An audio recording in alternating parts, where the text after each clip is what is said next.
Tiger Jairam Mahato जब गरजने लगे तो हेमंत सोरेन के मंत्रियों के मुंह में दही जम गया और शीतकालीन सत्र के अंतिम दिन टाइगर जयराम महतो ने अपना असली चेहरा दिखाया और झारखंड के आवाम के हक और अधिकार के लिए हेमंत सोरेन के मंत्रियों से अकेले ही फिर गए। और जरा इसकी कुव्वत का आप ऐसे अंदाजा लगाइए कि एक तरफ झारखंड सरकार के पावरफुल ताकतवर मंत्री खुद हेमंत सोरेन और दूसरी तरफ एकलौता विधायक जयराम महतो, और तभी तो इसके नाम के आगे टाइगर लगता है। नमस्कार, मैं प्रिंस कुमार सिंह और आप देख रहे हैं पॉजिटिव टॉक्स। अगर अभी तक आपने चैनल को सब्सक्राइब नहीं किया है तो खबरों से अपडेट रहने के लिए कृपया चैनल को सब्सक्राइब कर लीजिए, और जो लोग ऑलरेडी कर चुके हैं हम तमाम लोगों को सहृदय धन्यवाद। और वापस आते हैं हम अपनी खबर पर, और जरा आप ये वीडियो देखिए।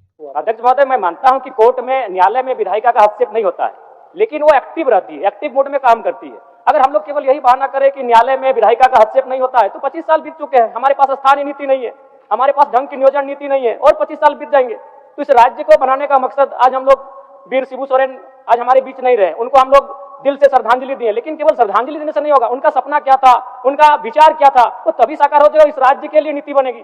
तो अगर केवल हम लोग ये कह दें कि न्यायालय, सही बात है न्यायालय में हमारा हस्तक्षेप नहीं होता है, लेकिन यह तो करना होगा कि आप एक समिति बना दिए मंत्री के नेतृत्व में, उसमें विभिन्न दलों के विधायकों को समिति में रखें और एक निगरानी बनाकर आप उसको ध्यान में रखेंगे कि भाई इस नीति को, ये जो लंबित है मामला कोर्ट में, उसका जल्द से जल्द सुनवाई हो सके।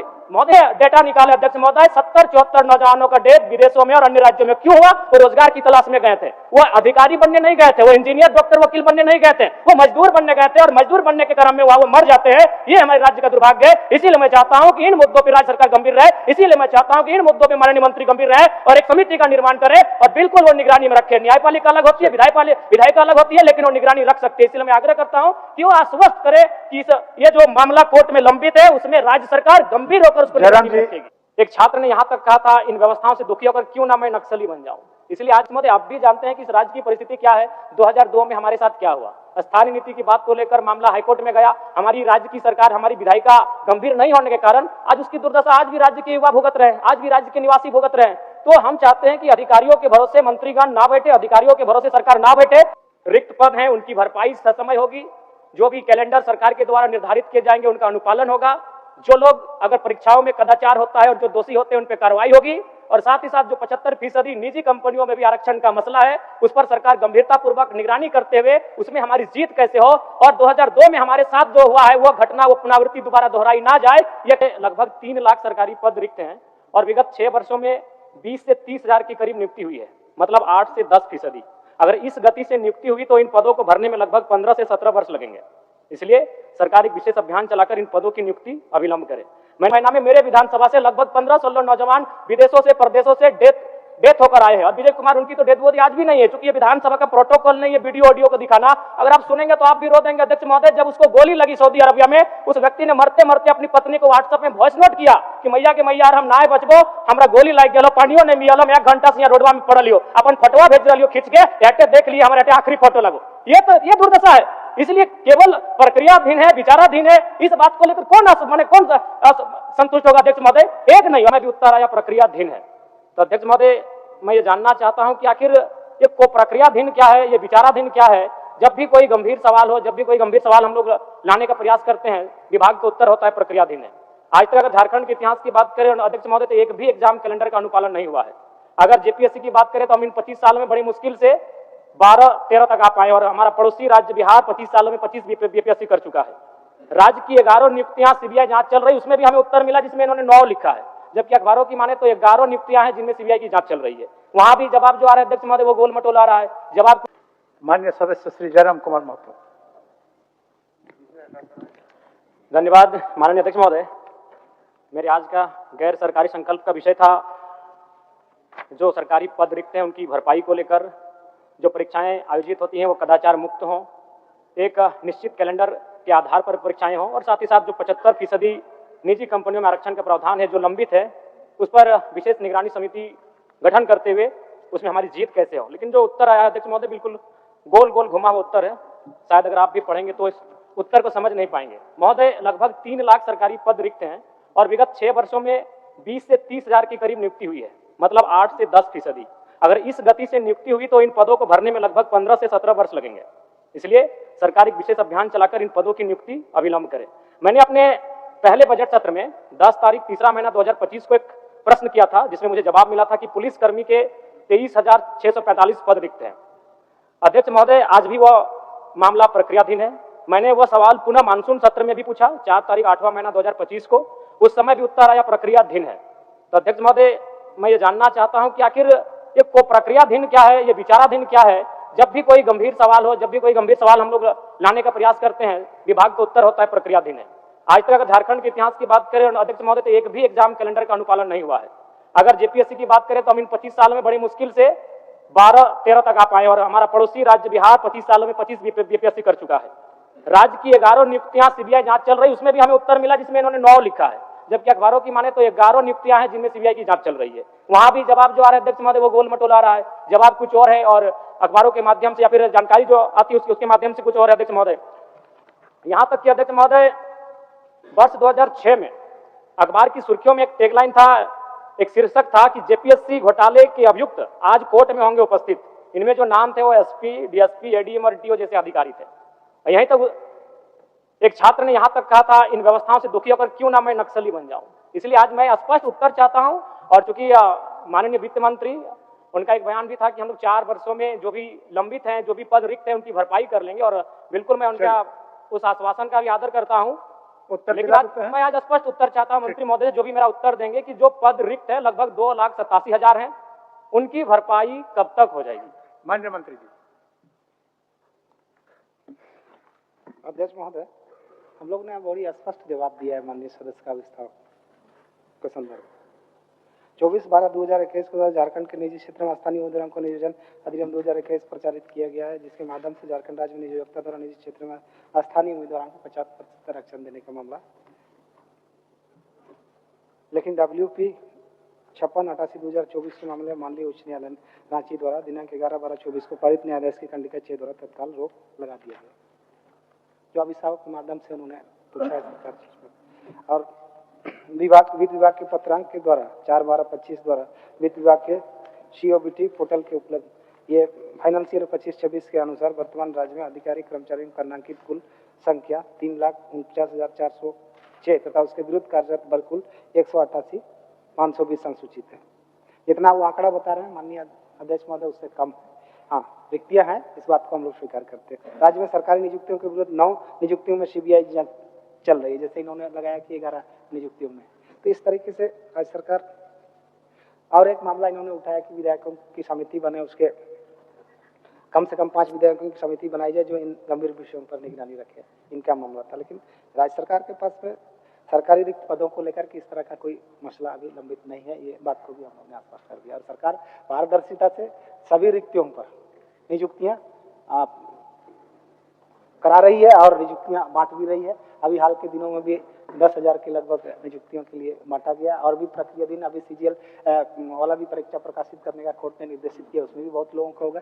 इस तरीके से अन्य रिक्तियों को भरने के लिए सरकार प्रयासरत है, और हम लोग चाहते हैं कि 1 साल के अंदर में 26,000 से अधिक नियुक्तियां सरकार ने की है, आने वाला दिन में करेगी। हम विश्वास दिलाते हैं माननीय सदस्य को कि पारदर्शिता से सरकार काम करेगी और उन मसलों को सरकार गंभीरता से लेगी। माननीय सदस्य इस चीजों को उठाने का प्रयास, माननीय सदस्य से मेरा आग्रह होगा कि अपने विस्तार को वापस करें। अध्यक्ष महोदय, मंत्री महोदय ने भी केवल जो विभाग से उनको उत्तर मिला उसे पढ़ के सुना दिया। अगर आप कहें तो हम भी पढ़ के सुना सकते हैं कि 11 कौन सी नियुक्तियां हैं जिनमें जांच हो रही है, जांच एजेंसियों की निगरानी में है। वो उत्तर उनको लिख के दिया गया है 9, वो भी बोल रहे हैं 9। और ठीक है, उन्होंने कहा कि 1 वर्षों में जो 25 से 30,000 की नियुक्तियां का जो मामला है वो आश्वासन दें कि उनकी भरपाई 1 वर्षों में हो जाएगी। वो कहें कि वो आश्वासन दे रहे हैं कि 1 वर्ष में, यानी आज की तारीख से ठीक आज की तारीख तक 25 से 30,000 पदों की भरपाई होगी। मंत्री महोदय आश्वासन दें। माननीय मंत्री जी। हमने कहा कि विगत से अभी तक 1 साल के अंदर में 26,000 की लगभग नियुक्ति हो गई है, चाहे सरकारी या गैर सरकारी क्षेत्रों में, मैंने ये कहा है। और अन्य रिक्तियों पर भी गंभीरता से सरकार नियुक्तियां करेगी, हर प्रक्रिया इसको पारदर्शिता से करेगी, यही मैं अध्यक्ष महोदय। नहीं, सवाल अभी खत्म नहीं हुआ अध्यक्ष महोदय। मेरा इसमें और एक था कि राज्य सरकार ने 2022 में एक जो नियम निर्धारण किया था कि निजी क्षेत्रों में भी 75% आरक्षण की व्यवस्था की जाएगी, और लगभग 2 सालों तक वो व्यवस्था रही। फिर 2024 में दिसंबर के महीने में हाईकोर्ट का एक सुनवाई होती है हाईकोर्ट के माध्यम से, और उस नियम पर रोक लगा दिया जाता है। तो मेरा कहना यह है कि आज लगभग साल भर बीत जाएंगे, दिसंबर का महीना है, हम लोग दिसंबर के महीने में फिर आ चुके हैं, 1 साल होने को है।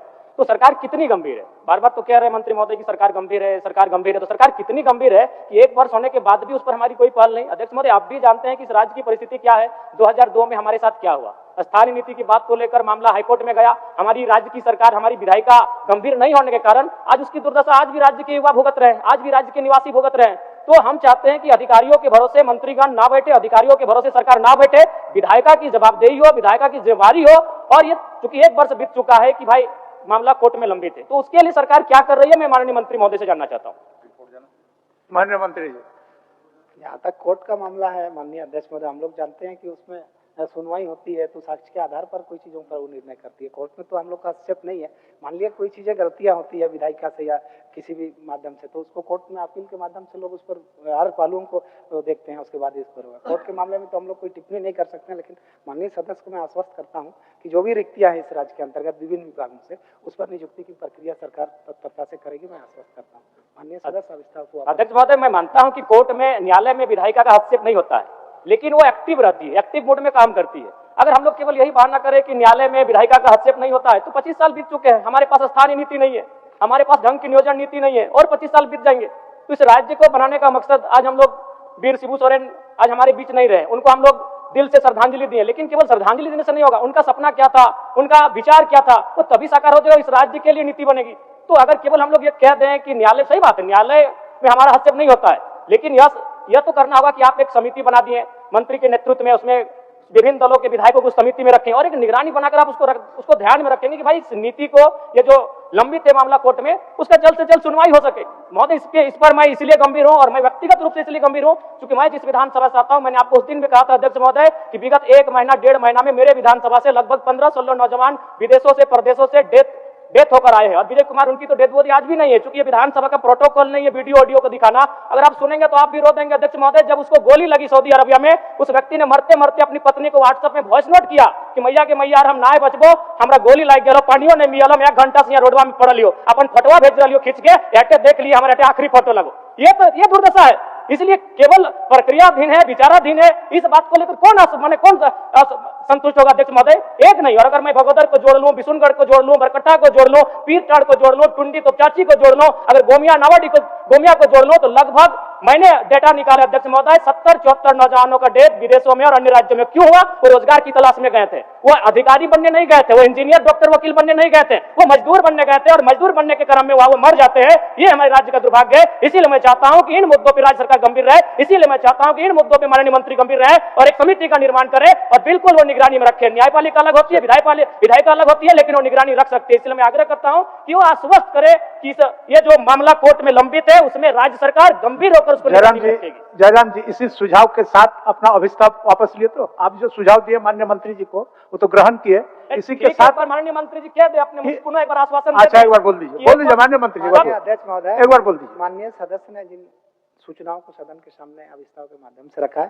सरकार ग्रहण करती है और इस पर आने वाला दिन में निश्चित कार्रवाई। ठीक है अध्यक्ष महोदय, मैं इस विश्वास के साथ कि जितने भी रिक्त पद हैं उनकी भरपाई ससमय होगी, जो भी कैलेंडर सरकार के द्वारा निर्धारित किए जाएंगे उनका अनुपालन होगा, जो लोग अगर परीक्षाओं में कदाचार होता है और जो दोषी होते हैं उन पर कार्रवाई होगी, और साथ ही साथ जो 75% निजी कंपनियों में भी आरक्षण का मसला है उस पर सरकार गंभीरता पूर्वक निगरानी करते हुए उसमें हमारी जीत कैसे हो और 2002 में हमारे साथ जो हुआ है वो घटना, वो पुनरावृत्ति दोबारा दोहराई ना जाए, ये कार्य सरकार करेगी। मैं इसी विश्वास के साथ, इसी उम्मीद के साथ अपने अविस्ताव प्रस्ताव को वापस लेता हूं। अब आपकी जो भी प्रतिक्रिया है कमेंट बॉक्स में लिखना ना भूलें। जुड़े रहें हमारे साथ। जय हिंद, जय भारत।